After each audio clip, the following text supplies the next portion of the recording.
Kembali lagi, kalau bicara tentang hukum, kita akan habis berdebat. Habis masa berdebat, tapi tak ada amal. Tetapi, andainya seperti kata Syekh tadi, bahwasanya, kalau kita tahu apa hikmah di balik itu, dan apa motivasi kita melakukannya, maka akan terlaksana itu perintah, atau terhalang kita melanggar larangan. Kalau kita teliti, dan kita ikuti, semua dalil tentang masalah jenggot, alhamdulillah, semuanya melarang mengambil. Semuanya melarang mengambil. Ada amal sebagian sahabat seperti Abdullah bin Umar radhiyallahu anhu, beliau merapikan yang di fauqa al-qabdah, di atas genggaman. Akhirnya diartikan secara letterlech oleh sebagian. Ketika diartikan di atas, digenggamnya begini, digunting di atas ini. Ini akibat memahami bahasa Arab dengan letterlech. Ya, dia lupa bahwa jenggotnya kan tumbuhnya ke bawah. Tumbuhnya ke bawah berarti uratnya di atas. Jadi sebenarnya yang di atasnya ini yang di sini, bukan di sini. Allah musta'an.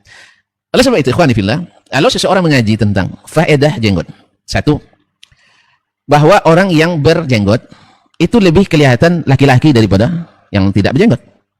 Makanya Allah sudah secara fitrah menyebutkan laki-laki itu berjenggot, perempuan tidak. Bahkan dalam hukum fikih ulama ada dibahas, apabila perempuan tumbuh jenggotnya, apakah haram dicukur atau wajib dicukur? Para ulama sepakat mengatakan wajib dicukur. Karena perempuan memang beda dengan laki-laki. Jadi ramzur rujulah, tanda seorang laki-laki itu pada asalnya berjenggot. Itu yang pertama. Yang kedua dari sisi amal, bahwa ketika seseorang berwudu, dia akan, bila jenggotnya agak tebal, dia akan ada namanya takhlilul lihya. Bila jenggot antum potong atau gunting atau antum hilangkan, maka hilang fadilat ini.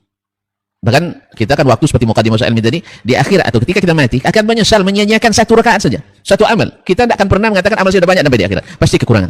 Nah, ini kekurangan, ini adalah kelebihan, yaitu menyela-nyela jenggot kita ketika berwudu.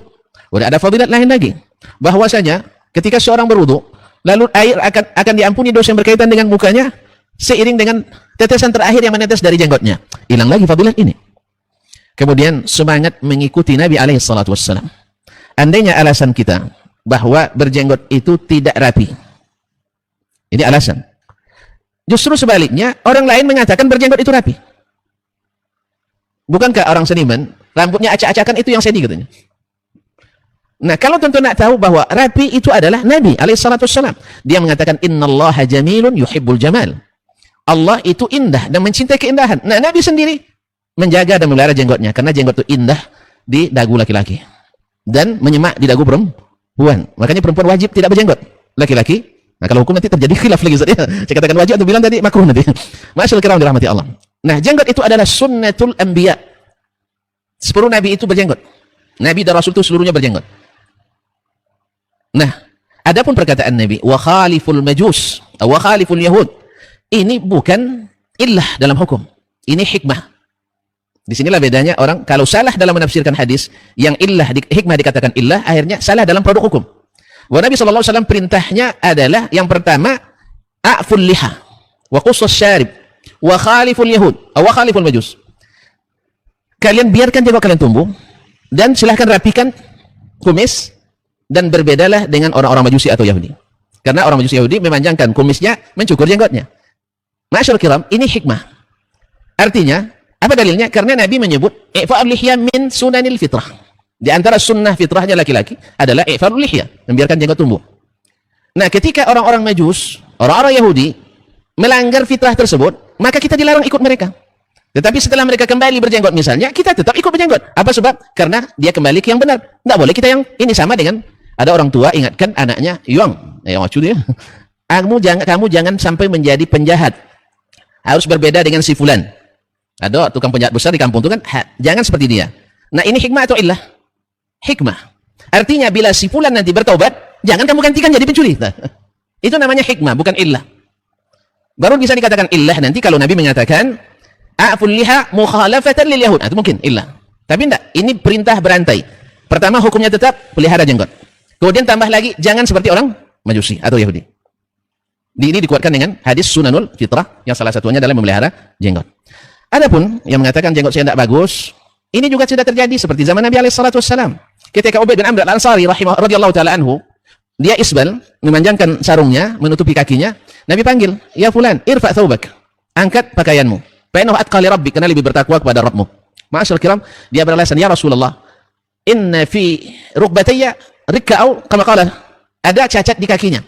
Jadi oleh sebab itu, kalau kita mungkin letter X, kakinya letter X, ada cacat di situ ketika berjalan biadu lututnya, lutut bagian dalamnya.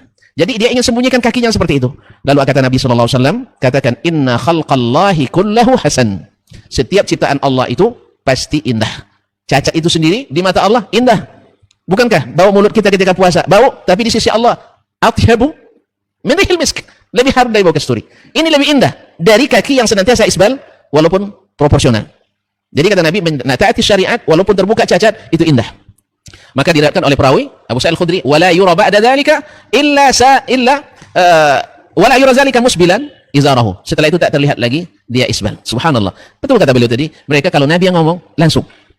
Antum lihat sendiri, ada laki-laki pakai cincin emas. Nabi panggil, bawa sini. Lalu diambil oleh Nabi dari tangannya, dibuang.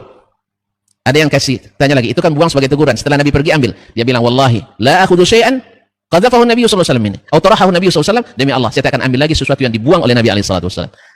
Ini fikih kaum muslimin. Ini fikih, bukan fikih untuk mengelabui dalil, tidak. Bukan untuk mencari dalih untuk melanggar perintah atau meninggalkan perintah atau melanggar larangan. Adapun perkataan yang mengatakan bahwa orang yang berjenggot panjang, semoga tidak ini yang dimaksudkan, semoga tidak ini perkataan, mungkin ada redaksi saya tidak dengar langsung. Ada yang mengatakan mirip dengan orang Yahudi ortodoks. Ya ini maklum dari lisan yang kadzab memang. Ya dustanya tidak sekali ini, sudah terlalu banyak dustanya. Maka nasihat yang perlu kita sampaikan, kalau belajar ngajarkan ilmu, hindari berdusta. Tidak perlu memfitnah. Antum sampaikan dalil, bahkan dalih sekalipun. Sampaikan dalil tanpa memfitnah orang lain. Karena orang yang suka memfitnah, hablul kadhibi qasir. Tali dusta itu pendek, tidak kuat mengikat, nanti terlepas dia. Maka nasihat saya kepada siapapun dai yang tak sepakat sekalipun, tolong berdakwahlah dengan ilmu. Kemudian buktikan dengan amal. Jangan kita berkoar-koar kita ahlus sunnah yang sesungguhnya, tapi sunnah kita belakangi.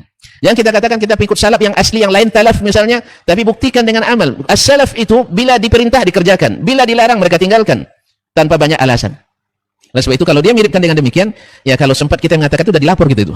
Ya, sudah dilapor karena ini pencemaran nama baik. Tapi kita hanya mendoakan semoga Allah perbaiki lisannya, Allah perbaiki hatinya, Allah benahi ilmunya. Mudah-mudahan Allah ampuni dosa-dosanya, kembali kepada Islam dengan kembali kepada hidayah dengan sebenar-benarnya. Allah murdahu ilal Islami raddan jamila. Karena kalau begini hanya mencela dan takut nanti masuk dosa memperolok-olok sunnah Nabi sallallahu alaihi wasallam. Karena sahih dalam riwayat muttafaq alaih bahwa Nabi sallallahu alaihi wasallam jenggotnya sangat tebal. Lalu antum katakan orang-orang Talafi katanya yang berjenggot tebal mirip dengan orang-orang Yahudi ortodoks, Anda telah menuduh Nabi sallallahu alaihi wasallam, dan ini khawatir kita masuk dosa memperolok-olok sunnah Nabi alaihi salatu wasallam yang akibatnya adalah keluar dari Islam. Oleh sebab itu semoga Allah kembalikan lisannya menjadi lisan yang shadiq, hatinya menjadi hati yang mukmin, dan matanya jangan selalu berkhianat, pura-pura memuji tetapi melambung ke atas lalu dihentakkan ke bawah. Dari mukaddimahnya sering baguslah, masya Allah kita tidak membenci, tapi di dalamnya disuntik dengan racun arsenik yang mati pasti walaupun pelan dan tidak diketahui. Semoga Allah SWT berikan hidayah kepada siapapun yang mengatakan ini, karena dustanya sudah terlalu banyak sampai ke dan disebarkan di media sampai mengatakan siapa yang pelajari tauhid buku Syekh Muhammad Shalih Al-Fauzan nanti akan menciptakan zombie-zombie yang siap mengisap darah kaum muslimin. Ini fitnah, auzubillah. Ini fitnah, auzubillah. Fitnah, auzubillah, tadi kita sudah katakan berapa banyak sekolah kita yang mengajarkan itu, alhamdulillah tak ada zombie. Dan siapa yang naik dan umrah dan haji ke Makkah dan Madinah, alhamdulillah tak ada yang hilang akalnya karena stres di melihat zombie-zombie yang berjalan di sana. Allah musta'an.